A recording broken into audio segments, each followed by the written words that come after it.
More companions. And now the Valian Trading Company also wants Pelagina to join with us as well. She already told me no, but I suppose if she is ordered to join with me, then she has no choice. She was a good fighter though, and I would be glad for her to join my group again. So, this time Hasongo, a Royal Deadfire Company settlement, has been attacked by Aothas. It would be nice to reach him before he gets to a place with people in it, maybe just once. We keep on chasing down where he has been and seeing the terrible results. There has to be a way to protect ourselves from his attack, where he siphons souls. Otherwise, oh yeah, we can meet up with him one day, and then that will be the last thing we see. He won't just have a part of my soul, he will have it all, and that of all my crew. Perhaps, though, we can find answers in Hasongo, or even his next attack. Clues to something that will lead to answers at the least. The gods sent me back to do this, so there must be a way to be able to do so and not be destroyed right away. Though how we can accomplish that currently eludes us.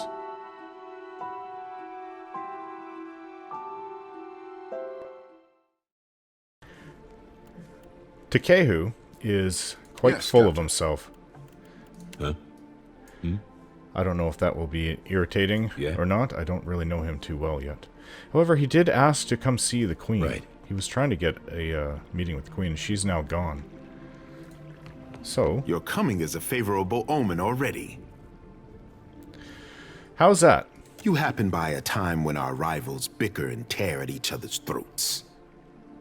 Bringing Ngati's chosen on your trek up the mountain. He nods to Tekēhu with approval. It does not take a priest to see how the gods send us an outsider to dig under the skin of our enemies. Aruihi chuckles to himself and nods. You don't seem to take your rivals very seriously. How can I when they posture and peck like a pair of kata birds? Aruihi smirks and shakes his head. I will not paddle around the island. My sister wants to know if you are as useful as you are disruptive. She trusts me to judge this. Won't paddle around the island. Is that like saying you're not going to beat around the bush? You did not come this far to serve the crown, I say. But sailing is an expensive hobby.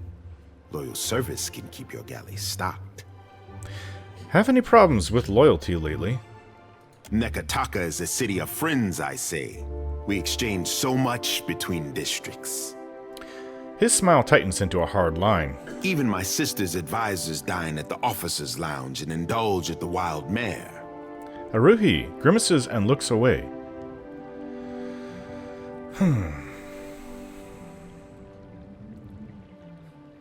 I take it you prefer friends to remain close. Here in Serpent's Crown, I can guarantee safety. But cavorting with outsiders, Akira, that is open water. Okay. He opens his palms and sighs. Tekēhu, I must remind you to be vigilant. Even though you will ignore my advice. Aruihi raises his brow and smirks. My prince, wild mares could not keep me from the wild mare, but I will remember your words. Elas sighs through his nose. Shoti's eyes narrow, dark lashes fusing. I don't think that they like that. A helpful warning, Herald of Berith. From one friend to another.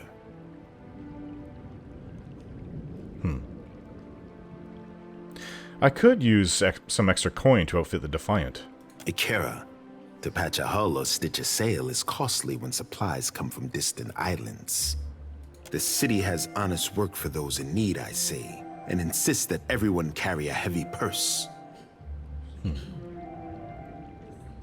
What kind of loyal service did you have in mind? Though he had not been paying attention up to this point, Tekēhu rouses from distraction and blinks at me. My sister keeps a tight grip on Neketaka, but the filth of it drips down her palm and into the gullet. That's an odd way of putting it. He opens his hand for emphasis and wipes it across his shoulder. Under our noses, I say, do foreigners smuggle contraband and pay the Raparu for their silence? The Raparu. The lowest class of Huana society, the Raparu are designated to work as unskilled laborers and to starve in times of scarcity. The Raparu. The lowest part of Juana society. I'll have to remember that, because they've brought it up a few times around me. Take this if you need proof. He tosses me a silver medallion inscribed with Valian honorifics. The envoy's badge. I put the item in my stash. A Valian envoy medallion? The Republic's reward these for exemplary service. Akira, you are sharper than my guards for knowing this, I say. An envoy ship sank a day's voyage out of Neketaka. He wore that on his breast. Did he know? My guards recovered it in a raid of the gullet. This confirms my suspicion. Neketaka has a pirate problem. Aruhi's upper lips curl with distaste. The gullet. Colloquially called the Gullet, the slums of Neketaka are home to both the Rapahu caste of the city's Juana, as well as a myriad colorful and unsavory figures. Built in a great chasm at the heart of Neketaka, it is where much of the city's refuse, literal and figurative, comes to rest. I thought that's what you meant, but I need to be sure. Smugglers and thieves cluster like rats in Delver's Row, a growth in the bowels of our city. Delver's Row, is that a street here? Somewhere beneath the Gullet is a loose confederation of thugs, thieves, black marketers, and other seedy individuals. Known as Delver's Row, it is a place where most things can be found for the right price, and word always travels quickly. I want someone to peddle the medallion to the black market, earn the trust of these pirates, and learn how supplies come into my city. Ah. His gaze rises to meet mine, cold and calculating.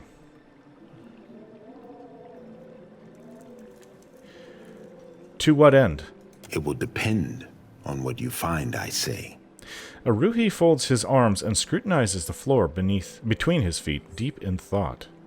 Onikaza leaves this for me to handle. While she worries about the manor, I tidy up the basement. Sounds profitable. Anything else I should know? Yours is not a face that others will recognize. Let no one learn that you work for the crown. Okay.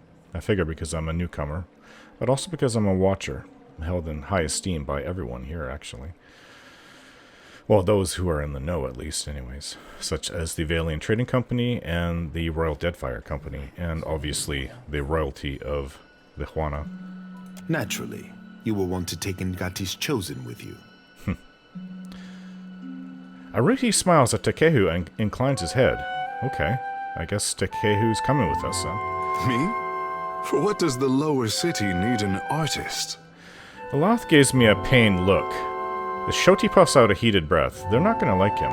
He's very irresponsible and, what do you call it? He's thinks highly of himself, a little too highly. You mistake me, I say. I send you because of the missive you delivered to my sister. He raises his brow as a silent understanding passes between them. Akira, I did not realize. Tekēhu nods slowly and folds his arms. Is anyone going to clue me in? Better if we discuss it on our way down the mountain. Tekēhu turns to Aruihi, who nods in agreement. Be on your guard in the gullet. I fear the caverns run deeper than even Ngati could guess. The prince dismisses me with a nod. Travel to the gullet. I've got it. What mechanism controls this door is unclear. The plate does not budge under my fingers. So he wants me to go to the gullet, especially Delver's Row, I take it. These foreigners like to yell, don't they? Do we? I didn't think I was yelling. The Water Shapers Guild has obviously done this. Though some of it could just be clever architecture, not magic in the use.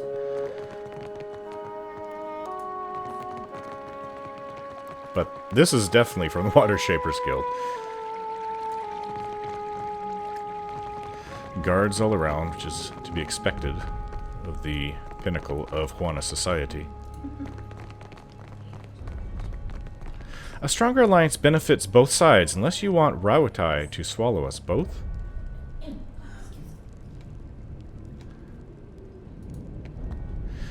I meet a tall, brown-haired man dressed in full plate mail. That might not normally catch my eye, but his mail is unused, colored a deep green, and emblazoned with the image of a golden tree. Hand on the pommel of his sword, he watches the crowd go by with keen eyes, relaxed yet fully alert. He narrows his eyes when he spots me. What do you need of me? He looks at me warily, as if he's deciding whether I am a snake that might bite. Well? Hello, what do you do here? Can you tell me about yourself? He's initially hesitant, unsure of my intent. Eyes narrowed, he sizes me up, then nods. Interesting armor you have there? I suppose it is. Are you familiar with the shield bearers of St. Elka? We are a paladin order. I can't say that I am. No, I shake my head. The order began as guards for Elka, a noblewoman emissary of Kulkin, who bartered for peace with the kingdom of Vadir. The order's founders were forbidden to bring weapons to the meeting, and she was attacked. With only their shields to aid them, they fought off her attackers and brought her to safety. She later died of her wounds, and the shield bearers of St. Elka were born in her memory. He clears his throat dramatically. I am the son of a disgraced noble family. My father and brothers were executed for treason when I was a boy. Rightfully so, I must add. And my mother, sister, and I were thrown out on the street. Huh, that's awful. All we had to our names was a trunk full of heirlooms. One of them was this suit of armor, which belonged to my eldest brother. Now I endeavor to live up to its promise and redeem my family's honor. Noble. How noble of you. That's the long and short of it, really. Can you teach me what you've learned as member of the Shield Bearers? Well, you would need to become a shield bearer yourself to really learn it all. I suppose I can teach you a thing or two as we stand here.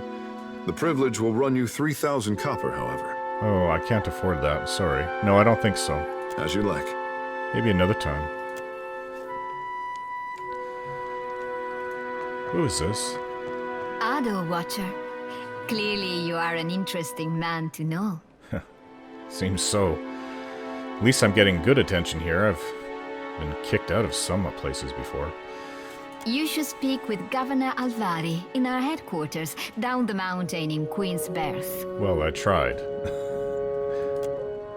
I tried, and the governor wasn't seeing anyone. On it. Punamu Bird Scorned, greatest of explorers? Punamu Bird Scorned, okay. Makarama, the buoyant, beloved of Ngati. Himunga Makapu, defender of his people. These tapestries are older than these walls. They have passed through many hands. Well, nobody was going to care if I take these. Wonder what's upstairs. My experience going upstairs just doesn't really lead to much. Not here in Neketaka, at least anyways. What say? Just exploring? Hello? The belly of the great eel roars with hunger. We've been Will here. you help Barati to calm it? Farewell. Yeah, this is where we actually initially entered. I forgot about that. I was thinking... You songwriters need a guild if you hope to learn discipline. Not so. We speak in the tongue of Ngati and Amira. Your pretty dances may upset the puddle, but we command the wind and sky. Hey, I have missed our little talks. Ikera. Only our people have traveled as widely as ours. Okay, well, it seems clear. I mean, I'm going to see about exploring the rest of this level of the city. And then we'll go down to what the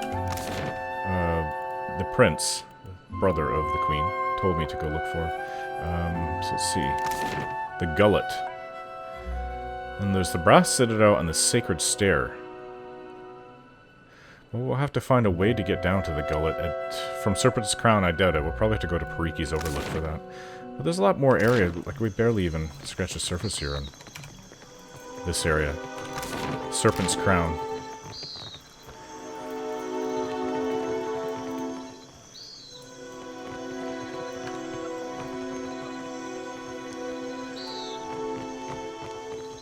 Are you going to open up Speak about what your that mind. was about?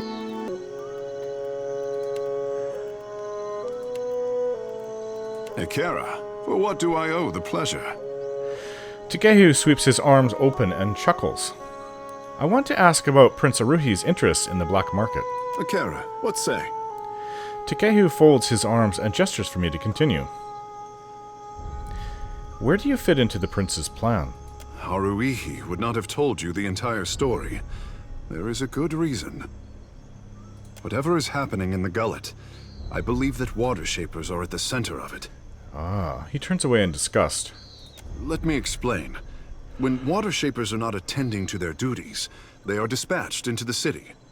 Tekēhu spits into his palm, concentrating. The small puddle rises to take the form of a tower. Neketaka's great sculptures require some maintenance to hold their form. He passes his other hand over the miniature, sharpening its edges, adding detail and definition. Unless you are Ngati's chosen, Myru keeps a tight leash.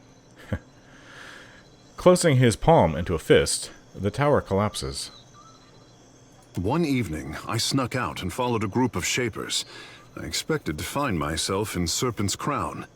And to my surprise, they went down to the gullet. Why was this so unexpected? There are no water sculptures in the Raparu district. Ah. The crown only flaunts our power where it can be displayed for foreigners. He smooths back his hair and sighs. At least, a better class of foreigners than the type who frequent the gullet. From the sounds of it, you think they may be up to something illegal. We are not forbidden from entering the gullet, but it is simply not done. If they have broken the crown's law, I simply want to know how and why. He crosses his arms and aims a petulant look elsewhere. Back to my other questions. You have questions? Ekera, I have answers. The Kahanga royalty seem very taken with you. And between the crown and the guild, Neketaka has high hopes for Ngati's chosen son, I say. Tekēhu smooths back his hair with both hands as he gathers his thoughts. If Ngati had not blessed me, I say the goddess touched me for more than enriching one tribe, glorifying one island. Tekēhu bites his thumbnail and sighs.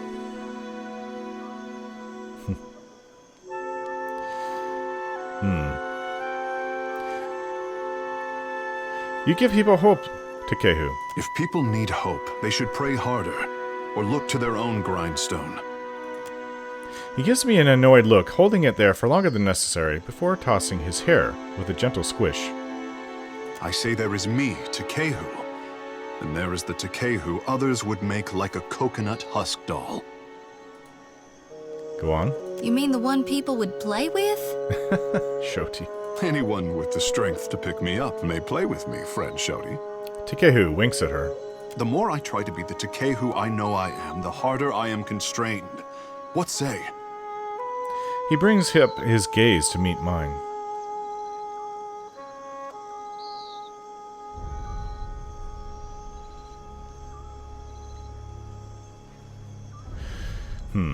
I think you give too much power to the expectations of others. But it is the adoring people who made Tekēhu the savior of the tribes. He shrugs, sighing.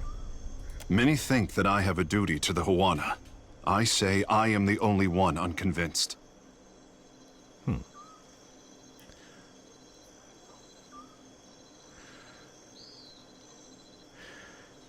Don't the Huana need someone like you to unite the tribes? Rubbish, I say. Heroes are made for tragic ends and handsome corpses. In spite of his word, there's a gleam of quiet curiosity in his wandering gaze. Hesitating at first, Tekēhu envelops my hand into his, the scales along his palm both prickly and warm. Just as it seems he will break away, instead he leans in close. I know how I seem. We did not have this word, conceded, before Adirans landed on the Isles. Really? Well, you've certainly made up for lost time. If Ngati had not touched me, I wonder if anyone would care. Tekēhu seems to say more. He stops himself and releases me from his grip. The world around me darkens, and once again I feel an insistent tug for my attention. The pull centering from Tekēhu's soul. Surrender to the sensation. Once again, I find myself in Andra's waterlogged hall of power. The tired swaying of bioluminescent chandeliers casts uneven rays of light down on her court. Poor boy. He has it backward, as usual. A silky, distant voice asserts itself in my thoughts. I did not choose him so that he could do great things. I chose him because talent should be fostered toward any end. Sadness and regret creep into her tone, but something about them rings falsely to my ears. How fortunate that you are here to set him on the right path. I know you won't disappoint. I hear a smile in her words. Apologies. I say I'd never miss an opportunity to talk about myself. The presence withdraws, leaving me unsteady on my feet, oblivious. Tekēhu offers a broad, showy smile. Oh, okay. That was a little offsetting. I had some questions. You have questions? Ikera, I have answers. Where did you live prior to Neketaka? The Kahunga are my tribe, but my people settled on Atua, an island too modest to deserve the attention of maps. My mortal mother tans boar hides. My father trades in the abundance of pearls and opals Atua is blessed to provide. When I was born, Father called me his blue topaz boy. Tekēhu scratches the back of his head and grins. Have any other notable godlike come from Atua? Doubtless, I say. But I am the most precious gem of recent history. Godlike are revered as bringers of local change, but only Ngati's chosen is thought to deliver an omen for all Huana at once. I see. Your birth must have been a big event. Ikera, high winds stirred the vigor of the seas. 2 huts collapsed before our local storm speaker could shout down the weather. He beams with pride. They say the skies only cleared when I fell into the midwife's basket. Peace had returned to the island. Or so the Mataru predicted. The highest class of Huana society, consisting primarily of warriors and priests. What did you do around the island? I could not be kept from the water, so my father taught me how to dive for pearls and azada snails. Ngati filled my palms with riches on every harvest, I say. When I came of an age to begin a man's pursuits, the Mataru reached out to the Kahunga Queen. Weighing my arrival against the forces that descended on her territory, the Queen could not invite Ngati's chosen into the Water Shapers Guild fast enough. In hard times, the endorsement of a goddess is more valuable than currency. Back to my previous questions. Ikera, speak on. Can you tell me about water shaping, Tekēhu? The art of our ancestors, I say. To bend water to our will is a gift from Mother Ngati to her chosen people. Tekēhu stands tall and grins with pride. Since devastation swept our way of life out to sea, too much of the art has been lost.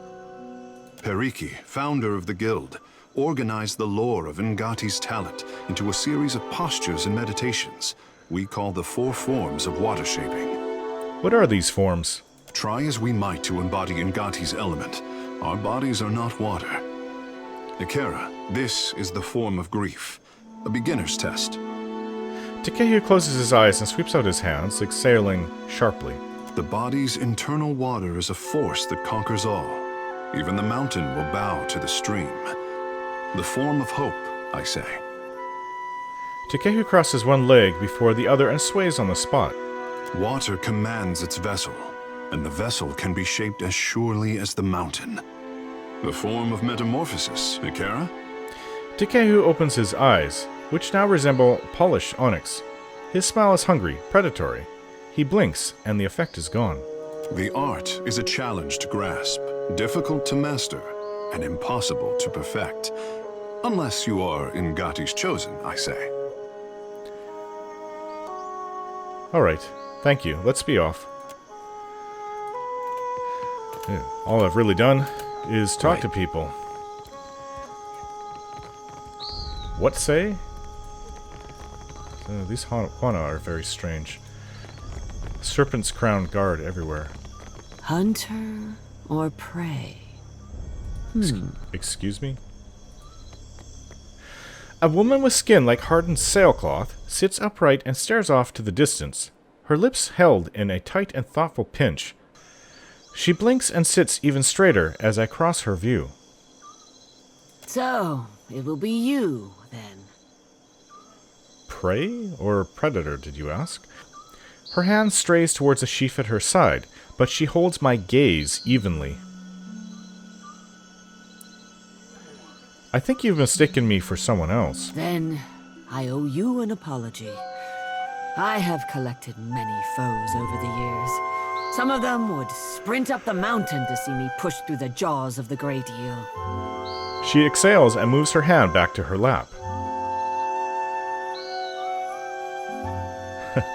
With me, it's usually a pit or some Angwithan machine instead of an eel. Akira? I am certain it took hard work to earn such accomplished and capable foes. She folds her arms and smiles at me. As Ngati whale splitter, I cleared the jungles and seas alike of slippery creatures. I earned my foes later, when I hunted a deadlier prey. She winks. Pirates. Akira, often. I was a bounty hunter. She smiles to herself. It's been years since I tossed a harpoon, so now I stay abreast of what bounties need filling. That's Mataru retirement for you. The highest class of Huana society. So, you must think everyone is out to get you. An occupational hazard, I say. Hunters do not play well with others. She glances away and clears her throat into her fist. Didn't you help me track down that crab thief in Etua? Ngati glances up at Tekēhu. So it is true what they say. You never forget a face. Ngati, a pleasure as always. He inclines his head. Hard to forget the boy who pilfered half my earnings when he thought my back was turned. She raises her brow and folds her arms. That is a vile falsehood. I pilfered a third of your earnings. A finder's fee.